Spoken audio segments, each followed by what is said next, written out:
Assalamualaikum and a very good day. Welcome to the world of educational assessments. Welcome to the principles of assessments and evaluation.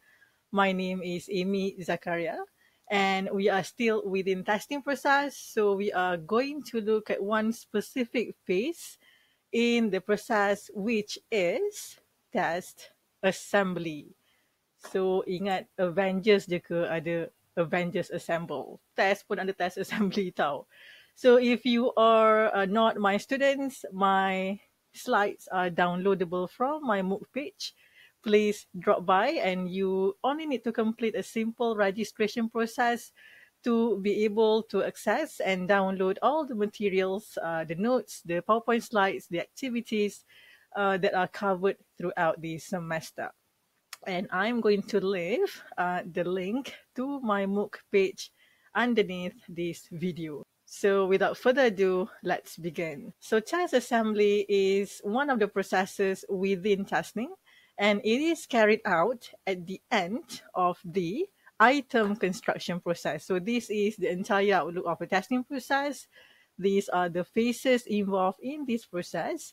And we are here for this topic of this video, test assembly. And teachers and test developers carry out test assembly process after they are done with item construction. So now we have in our hands a lot of items that we have constructed. And at the point of we constructing our items, we construct these items based on what we have stated in our table of specifications or TOS, which is a document which represents the test planning process. Hence, after we have developed all these items, we have not arranged these items yet. They are scattered. They have not been reviewed or edited. So in order for us to make sure that our items and our tests are of high quality, we carry out another process, which is test assembly, before we administer the test. All right. So when teachers carry out test assembly process, it does improve the validity of the test significantly, because test assembly will make sure that your items are high quality, effective, and leading to a better quality test. Right. So there are 4 stages to test assembly, and we are going to look at these stages one by one, from review and edit to arrange, and then provide directions, and finally producing sufficient amount of test papers for us to carry out another process after that, which is test administration. So the first process to test assembly is review and edit. So what exactly are the aspects that we review and edit? So these are the considerations that you have to make. Number 1, first and foremost, make sure that your test aligns with your table of specifications. So say, for example, you have stated in your TOS that you have 5 remember items for one particular learning outcome. So you need to make sure that your test consists exactly that, 5 remember items. So when you check, for example, you found that, alamak, I've stated 5 in my TOS, but I only have 4 in my test. So this is the time that you add another item for this particular learning outcome. Okay, so just make sure that at the end of checking these 2 documents, your test complies with your TOS. And if some things are missing or underlooked, this is the time to make adjustments or rectify this issue. Okay, so the second thing that you must make sure is that you have sufficient number of items for one particular skill, so that it will somehow assist you to make desired interpretations whether students have understood a particular topic or not. So say, for example, the learning outcome is to measure student understanding of one short story. So just make sure that in your items, you have sufficient number of items that if students are able to answer these items correctly, then you can say that these students has actually mastered the understanding of this particular short story. Okay, and also look for levels of difficulty and whether your items collectively have addressed or representing all the levels on Bloom's taxonomy. Very, very important. Make sure there's no overlapping items. Make sure that there's no item that provides answer to another item within the same task. And also make sure that these items are of high quality items. They are not using confusing format. The format is not complex. There's no tricky items. There's no confusing items. Hence, just if you found any tricky items or confusing items, so this is a stage where you can actually improve your item. Okay. It is also important to make sure that your test, okay. It's also important to make sure that your test is free of grammatical errors. This does not only apply for language teachers or language training teachers. This, in fact, is important for all tests, regardless of the discipline or subject matter that the test is assessing. Okay, you do want your test to be grammatical regardless of the language that you use in your test. And I always say this to my students when they are doing their major project. When you want to check for grammatical errors, please give your test or your item some shelf life. And they'll be giving me confused look like, shelf life? Do you want me to leave in the shelf? Basically, what shelf life is, putting away or putting aside your items for a while and give them 3 days, for example, of shelf life. Keep them aside for 3 days, and after 3 days, get back to your items and check for the errors. The thing is, this also applies for all other assignments, not just items and not just major project. Very, very important. Students often do this when they want to check for grammatical errors or any errors in the assignment. They look at it right away after they have completed the assignments. The thing is, your mind is tuned in to looking at the assignment for several hours. And if you are checking the errors right away, your mind will not be able to detect any errors. Chances are all of your sentences will look grammatical and they will appear correct. So give your items, give your assignments some shelf life, maybe depending on the urgency. If you do your assignments last minute, then there's not much um, time for your shelf life. So maybe 3 to 4 hours. But if you do have days, that's even better. Give your items 2 to 3 days of shelf life. Go and enjoy yourself. Go to McDonald's, eat burgers and whatever. Go and watch movies on Netflix. And after 3 days, come back and look at your item. Now you have fresher mind, you have better perspective. And when you look at your items, you will be able to notice all of the errors that are contained within the item. So, as I said, give your item some shelf life. It will improve the quality of your item significantly. Okay, let me just check whether I have missed any points or not. Very important as well. Look for the delivery of your items, whether have you expressed your items clearly, whether you are able to deliver your message clearly and can be understood by the task takers, and also making sure that all of your items are not ambiguous. Ambiguous means it cannot be interpreted from more than one perspective. Okay? And also make sure that the format and appearance of your items are neatly structured. You may think like this is not important. It does. If you do have effective format, it will ease the process of reading on the part of the test takers. Okay, so this is another thing that you may want to check when you are looking for errors and whatnot. When you have multiple choice questions, please make sure that you have structured your options effectively. I've noticed that students often overlook the arrangement of the options.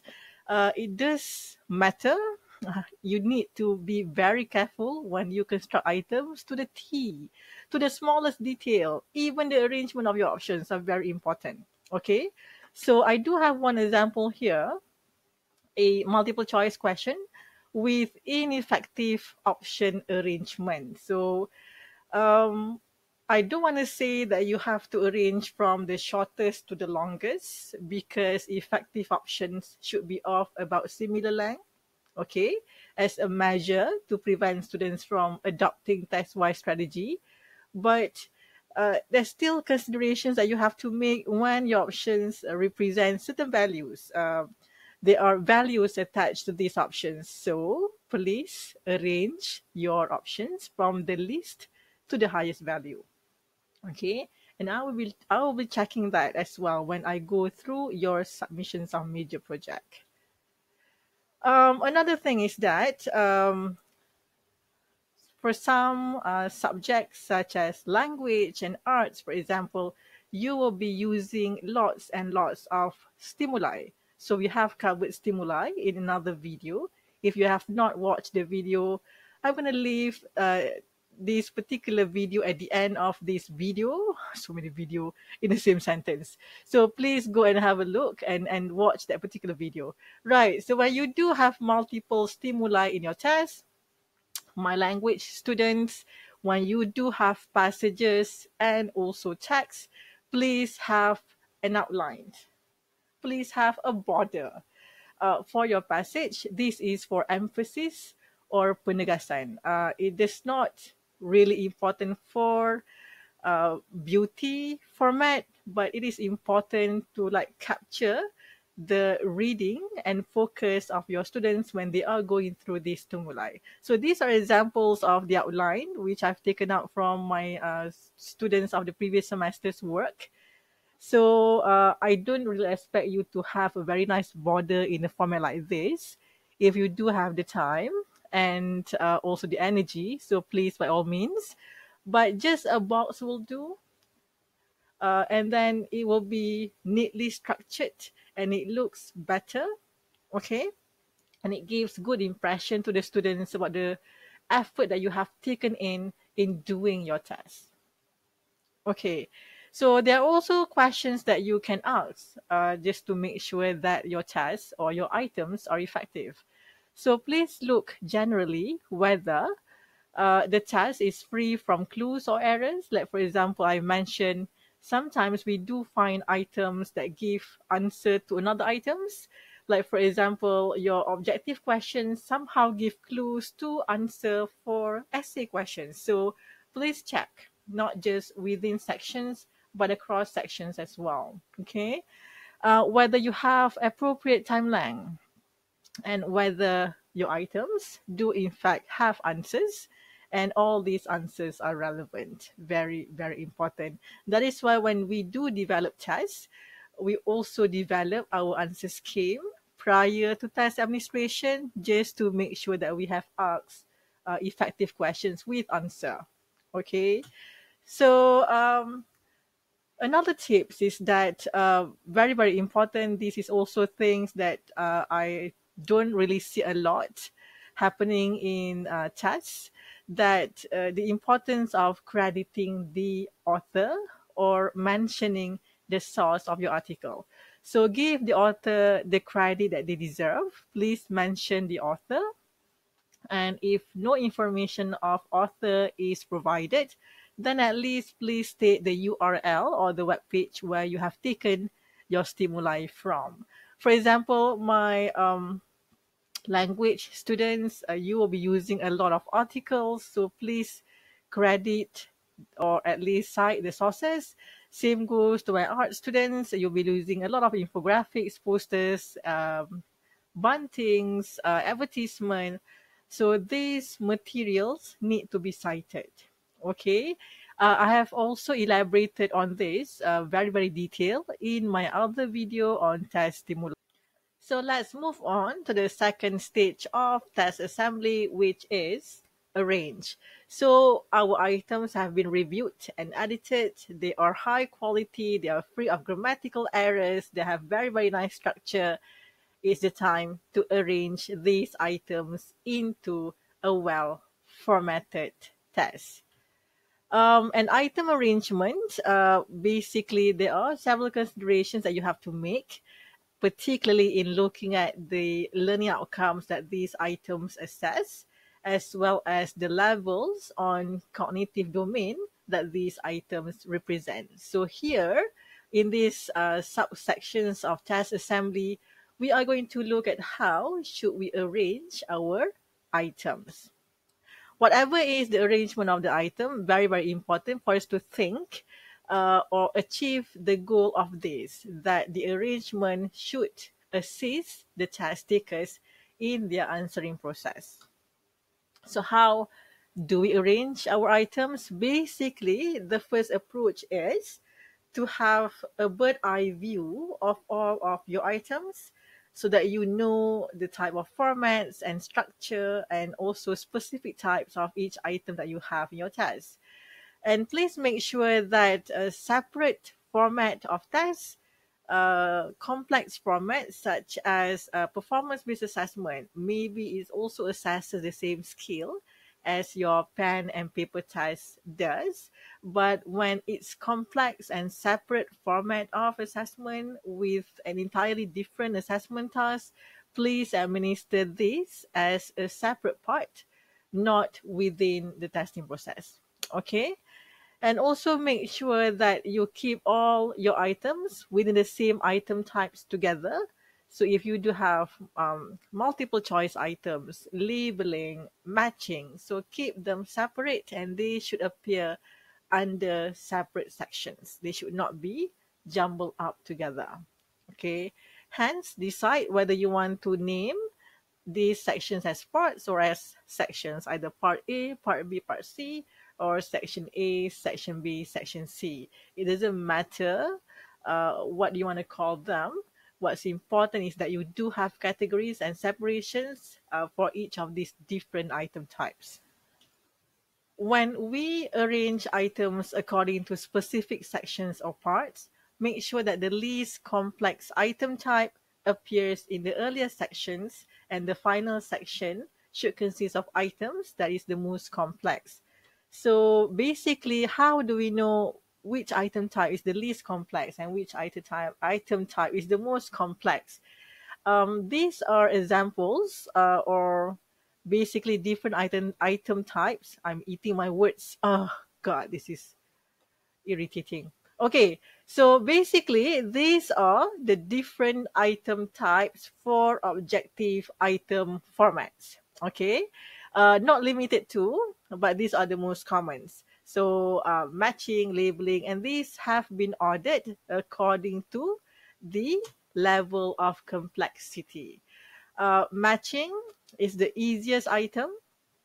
So in fact, when you do, say for example, your task consists of all of these item types, you have matching, labeling, until error identification.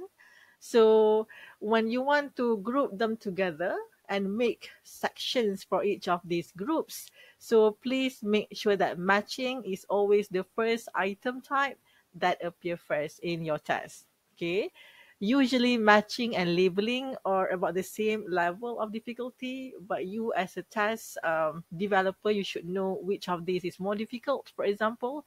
So if you do have all these items for your test, then you will have 6 sections. So the first section, section A, is for your matching item, section B, labeling, and so on and so forth. Okay. But then again, having said this, it also depends on your item types. You can have objective items that assess higher order thinking skills. It is possible. So if that's the case, then you have to look back and rearrange accordingly.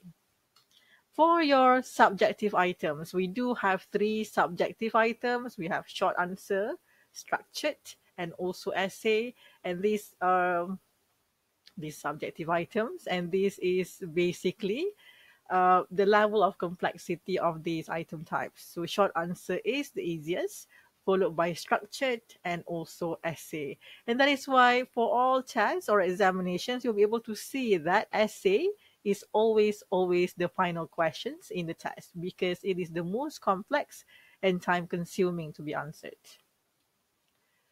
Okay, so please use this as your guidelines in arranging your sections. Okay, so after you have arranged your sections according to different item types, now it's time to arrange these items within a section. So within a section, the same consideration applies. Please make sure that the first items or the first few items are in fact the items which assess the least complex learning outcome, followed by more complex learning outcomes. And when you are arranging this, also be mindful and take into considerations the different levels of cognitive domain that these items represent. So I'm going to use science learning outcomes to demonstrate how do we arrange items within a single sections or a single part in your test. So this is basically the learning outcomes from the SKP Science Form 2 on the topic of ecosystem. I hope that you are able to see this clearly on your screen.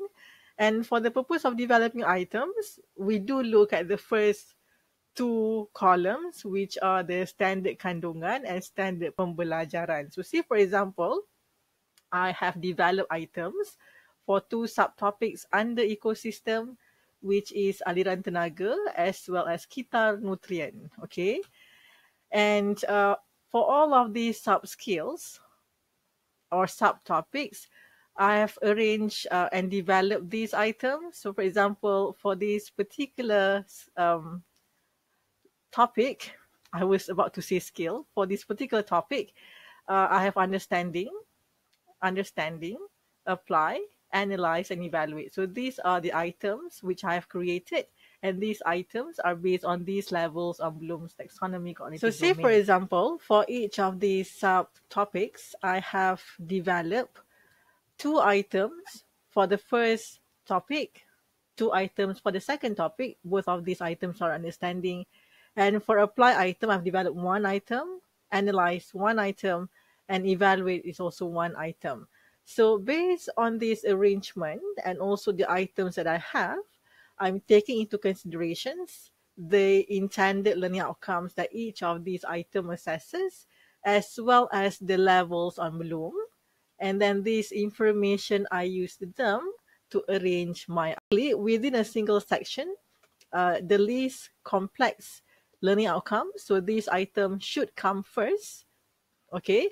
Say for example, you have for this particular learning outcome, menerangkan dengan contoh pengeluar pengguna dan pengurai. So say for example, I do have one remember and one understand for this particular subtopic. So please have remember first, followed by understand. Okay. So go by from the least complex learning outcome to the most complex learning outcome. And within each learning outcome, if you have multiple items, if you have several items for one particular learning outcomes, then arrange your items based on the levels on Bloom's taxonomy. So remember, item always comes first, followed by understanding, so on and so forth. So with regard to these particular examples or samples of arrangement that I have here, so your items should be arranged according to this manner. Okay, I hope that this is clear and this can assist you directly in you arranging your items effectively. So basically, that's what item arrangement within a single section is about. You look at the intended learning outcomes from the least complex to the most complex, and within one particular learning outcome, look at the total number of items that you have and arrange them according to the levels on Bloom's taxonomy. So I hope that this is clear and it does assist you directly in your item arrangement for your test. I've also noticed that when students submit their work, their major project to me, they are not utilizing the pages that they have for their tests optimally. They do tend to have like two items for one page. Remember guys, think green, save the environment, do not cut more trees. we don't have enough trees at the moment as I'm doing this video. So make full use of the test space of your test papers. If your multiple choice questions are well structured, you can at least arrange 4 items on the same page. I do know that multiple choice questions do take up space, because you do have the stem, you have the options, and sometimes you have stimulus. But still, if you could accommodate up to 5 multiple choice items in your test, that would be wonderful. Okay, so please try to structure in a manner that your items still appear formatted and arranged nicely, but have more than 2 multiple choice questions for 1 page, please.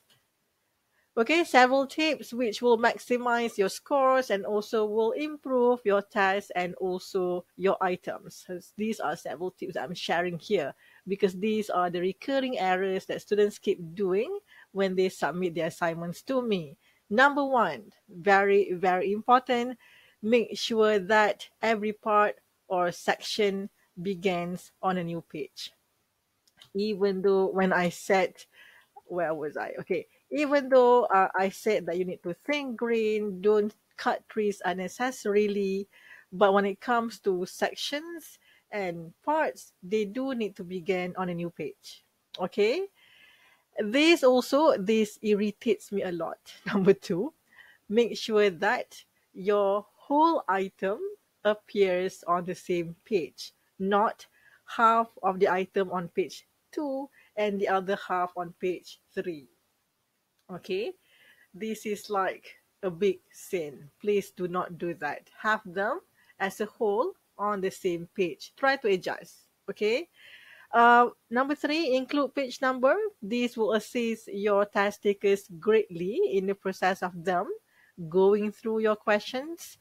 And number four, this is also something that I often see students don't do or overlook when they submit their major project to me.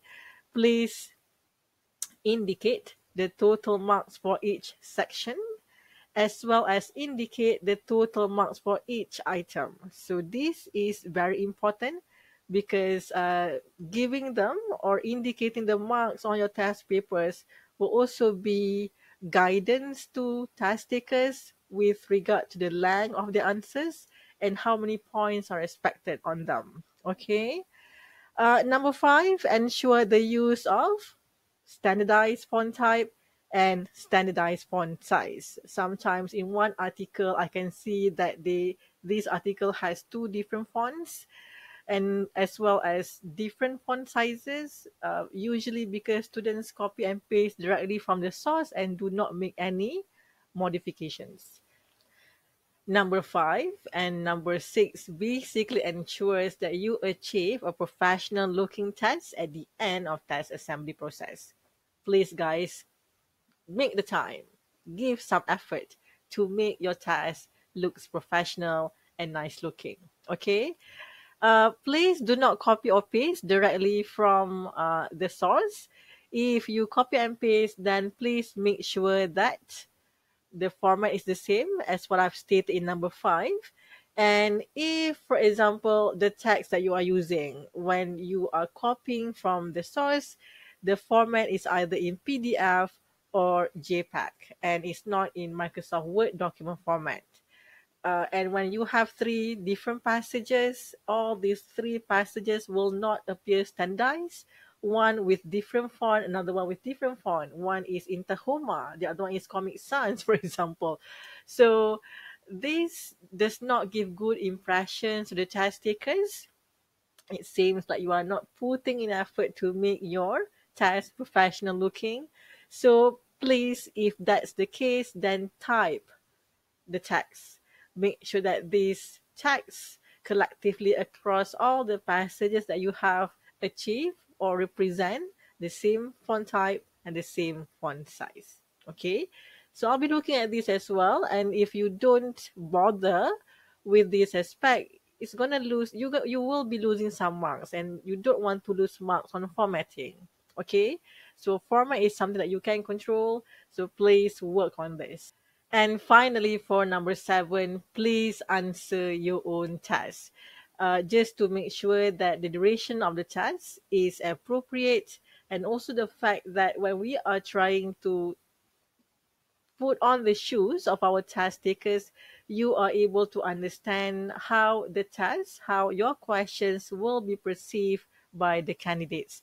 So basically, the rule of thumb is that when the teachers sit for their own task, they should roughly take 1/3 of the stipulated time. So if the task is 1 hour, and if you are answering that 1 hour task, it should take you about 20 minutes to complete the task. Then the time specified is okay. Okay.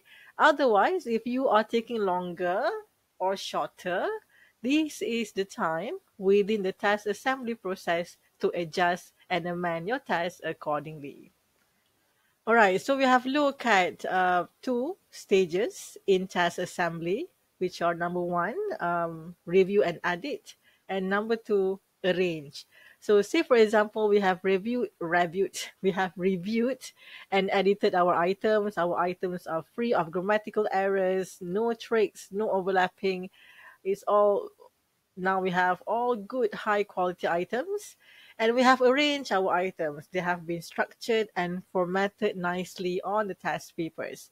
So the third stage is to provide directions. So providing directions is basically uh, refers to the inclusion of instructions. You need to communicate to your task takers how should they answer the questions in the test.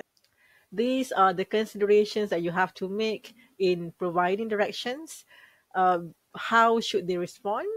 Should they respond or record their answers in the task paper itself? Should they use OMR paper to answer the objective questions? Will they be given a different answer script for them to answer? So all these need to be indicated as instructions in your task papers.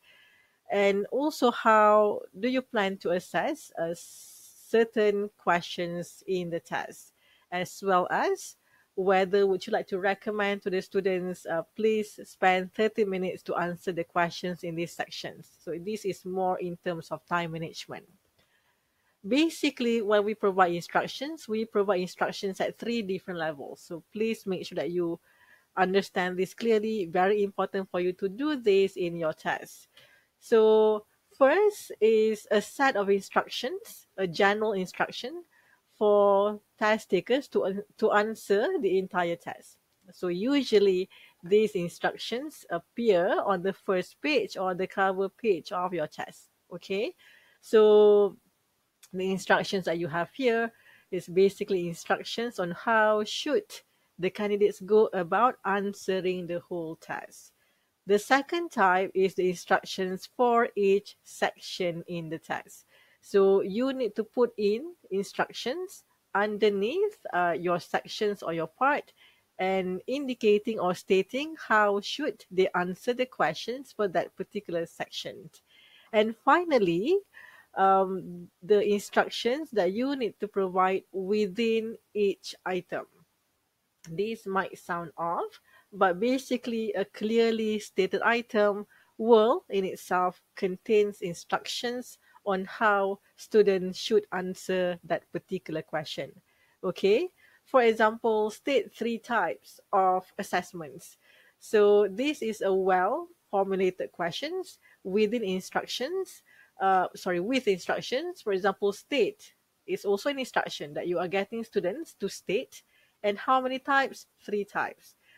What types that they need to state? Assessment. So a well-formulated item will consist instructions that assist the candidates directly on how to answer. Another thing that you need to indicate, which I consider as instructions as well, is the scores. Please indicate the scores for each section as well as the score for individual item. Now, this is not just to tell students how many marks will they get if they are able to answer the question correctly. It also provides instructions in a sense that how many points should I give, whether do I need to elaborate to what certain length, for example. So scores is very important to be included within each questions, as well as the total scores for each section. Okay. And finally, the final stage in task assembly is produce. This simply refers to the process of producing sufficient number of test papers just to make sure that we are ready to carry out the next process, which is test administration. That being said, there are certain considerations that you need to make within this production stage. Um, Very important that you must make sure there are enough copies. You don't want to like run to the school office and photostat in the midst of doing the test. That will be very, very disruptive to your test administration process. Make sure that the print is clear, make sure that the page number is visible, and make sure that all pages and questions are printed on the test paper.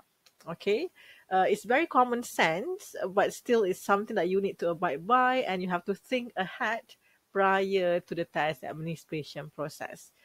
So that's it, guys. Basically, we have covered 4 stages of test assembly. And when you do carry out each of these stages correctly, it improves significantly the validity of your test. And validity is very important. And also, we have looked at some tips to ensure that your test will be of high quality, and also the common overlooked errors. See, I'm about to say all this wrongly, and also ways to improve in ensuring that our test is high quality. So with that, thank you so much. I hope that this particular video contains practical advice that will help you directly in your item construction process. And should you have any questions, please leave these questions in the comment section underneath this video. So have a blissful week ahead. Thank you so much. See you guys in the next video.